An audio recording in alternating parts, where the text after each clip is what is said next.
Hello guys, welcome to story second. இன்றைக்கி நம்ம யாரை பற்றி பார்க்க போகிறோன்னா, நம்ம சிஎம் ஜோசப் விஜய் அவர்களை பற்றி தான்.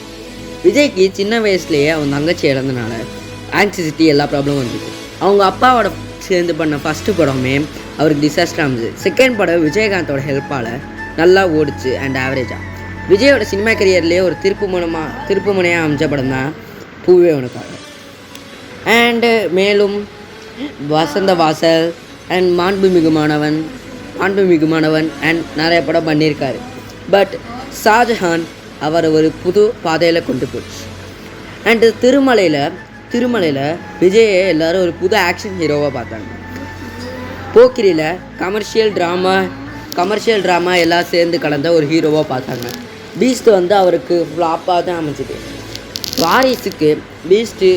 வாரிசுக்கு பிக்ஸ்ட் ரிவ்யூ தான் வந்துச்சு.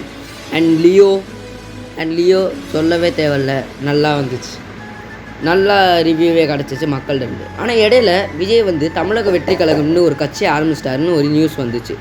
அந்த கட்சி ஆரம்பிச்சதுக்கப்புறம் கோட் படம் நடித்தார். அந்த படம் ஒரு மாதிரி மிக்ஸ்ட் ரிவ்யூ வந்துச்சு. அண்டு ஜனநாயகன் அவரோட லாஸ்ட்டு படம் அனௌன்ஸ் பண்ணதுக்கப்புறம் அது போஸ்ட்பாண்ட் ஆகிடுச்சுன்னு அனௌன்ஸ் பண்ணாங்க. யாரும் அதை நம்பலை, அது ஃபேக்குன்னு நினச்சாங்க. ஆனால் அதுதான் உண்மை. அந்த படம் லீக் ஆகிடுச்சின்னு ஒரு வதந்தி வந்துச்சு, அதுவும் ஃபேக்குன்னு நினச்சாங்க, அதுவும் உண்மை. அண்டு அவருக்கு கொடுக்கப்பட்ட சின்னத்தில் விசில் இருந்துச்சு. விசிலுக்கு ஓட்டு போட்டு இப்போ தளபதி தமிழ்நாட்டுக்கே சிஎம் இருக்கார். தட்ஸ்